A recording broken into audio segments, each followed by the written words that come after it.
Hening pagi, ku celik mencari rezeki, kurniaan ilahi. Semangatku tak mudahkan layu, ku gagahi dengan rasa pilu.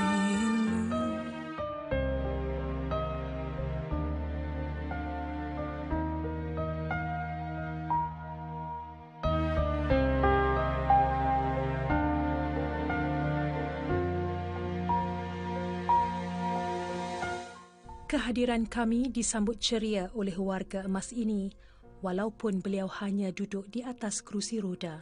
Memiliki perwatakan yang peramah, Razali Said, 66 tahun, sebelum ini merupakan bekas pengawal keselamatan.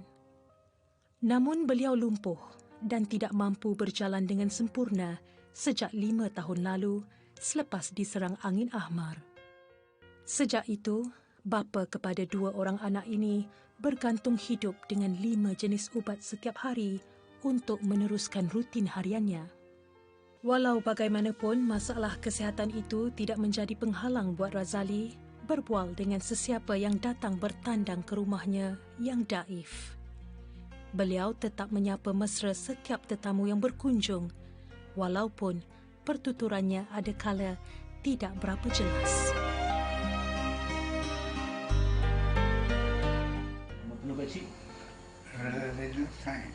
Saya umur pakcik sekarang? 66. Tu pakcik, berapa lama dah tinggal sini pakcik? Lalu 15 tahun. Pakcik merupakan generasi pertama, generasi ketiga di kampung ini.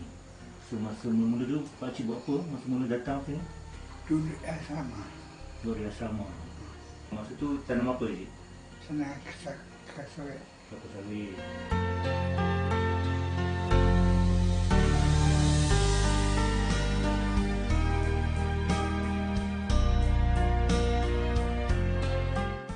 Menambah derita hidup Razali, isteri beliau Rajmi Mamat juga tidak mampu berjalan dan terpaksa bergantung dengan kerusi roda gara-gara sakit buah pinggang. Rajmi, 57 tahun, menghidap penyakit itu hampir 3 tahun lalu yang menyebabkan beliau perlu melakukan rawatan dialisis sebanyak 3 kali seminggu yang menelan belanja RM1,000 sebulan. Kos itu ditanggung salah seorang anaknya yang bekerja sebagai pemandu ambulans dengan menggunakan surat jaminan kerajaan. Lebih memburukkan keadaan, ibu kepada 6 anak ini juga berdepan masalah penglihatan akibat penyakit tersebut. Ketika ini, Rajmi dan Razali tinggal bersama anak bongsu yang bekerja sebagai pengutip sampah dan menantunya seorang suri rumah. Anak-anak yang lain tinggal berdekatan dan sering datang bertanya kabar, manakala salah seorang anak mereka sudah meninggal dunia. Razali dan Rajmi ketika ini turut mendapat bantuan baucer makanan sebanyak RM200 daripada Majlis Agama Islam Pahang.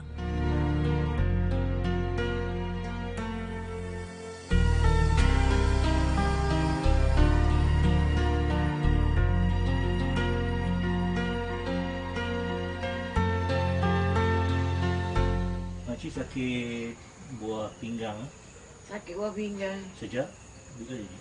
Lebih kurang 3 tahun. Dialisis berapa kali seminggu? 3 kali.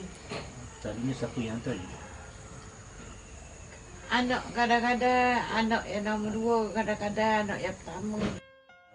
Kos dialisis tu berapa? RM3,500 sebulan. Bayar sendiri ke macam ada bantuan? Potong gaji anak kerja. So lain sakit apa je? Mata tak nampak, lepas tu Kecil manis, darah tinggi. telinga dengar je? Kurang dengar. Ubat kecil manis, ubat darah tinggi ada makan.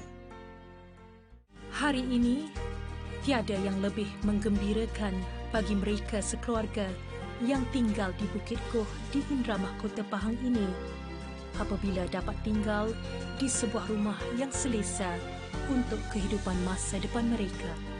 Razali kini mampu menarik nafas lega apabila rumah mereka yang uzur sebelum ini telah dibaiki dengan bantuan Pertubuhan Peladang Kebangsaan atau NAFAS melalui program Nafas Prihatin. Lelaki ini juga bersyukur kerana tidak perlu bimbang untuk mencari wang membaik pulih rumah berkenaan apabila ada pihak yang prihatin dan sudi membantu. Pakcik, apa perasaan pakcik bila ada agensi kerajaan macam NAFAS datang nak baiki rumah mak?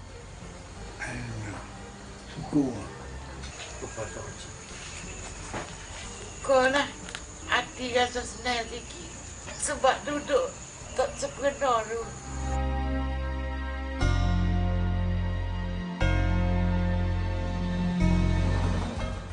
Nasib malang Razali dan Rajmi mendapat perhatian Pertubuhan Peladang Kebangsaan atau NAFAS di mana Razali merupakan generasi pertama peringkat ketiga bagi rancangan Tanah Pemuda. Ahli Jemaah Pengarah NAFAS, Datuk Indra Haji Mustafa Kamal bin Abdul Hamid sendiri turun padang bagi menyelami kepayahan yang dialami keluarga Razali dan Rajmi. Beliau sendiri ketika bertemu pasangan ini telah menyerahkan bantuan menerusi program Nafas Prihatin yang diperuntukkan hasil wang zakat perniagaan agensi di bawah Kementerian Pertanian dan Industri Makanan bagi membaik pulih rumah yang sudah usang ini. Jelas beliau, keluarga Razali dan Rajmi antara 3 keluarga yang terpilih menerusi program Nafas Prihatin di Parlimen Indra Mahkota ini. Pertamanya kita bersyukur pada hari ini kita telah dapat menyediakan satu buah rumah. Kita juga mengucapkan terima kasih kepada pihak NAFAS yang telah mengadakan skim NAFAS Prihatin untuk membantu.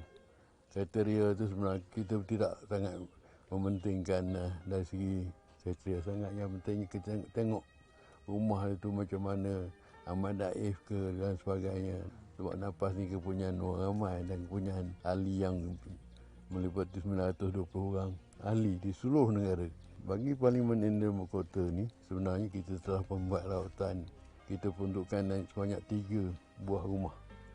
3 buah rumah dan rumah yang telah siap ada 1 biji rumah ni dalam peruntukan yang 10,000 satu biji rumah. Sementara itu melihat sebahagian rumah mereka iaitu dinding dan lantai yang telah dibaiki, pasangan warga emas ini hanya mampu menzahirkan perasaan syukur dan terima kasih kepada semua pihak yang membantu.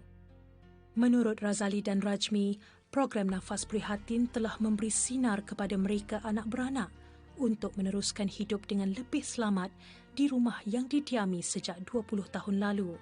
Apatah lagi, ia kelihatan baharu selepas dicat.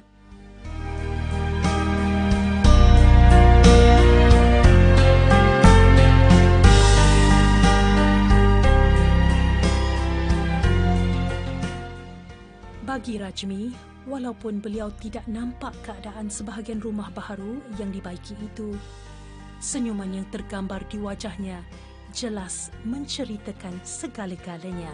Sebab di dadanya cukup membayangkan emosi beliau kerana tidak menyangka nasib mereka sekeluarga telah mendapat perhatian nafas. Senang je nak dapat bilik baru tukar semua.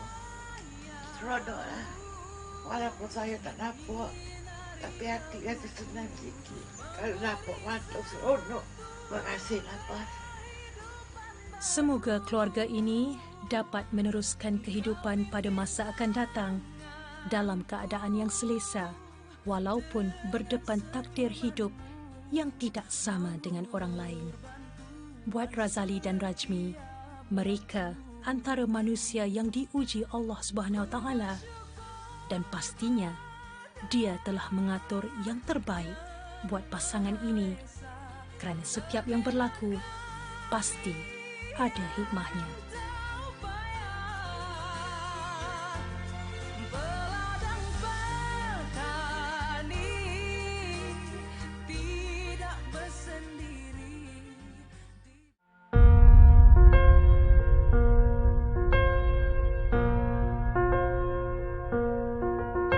Hening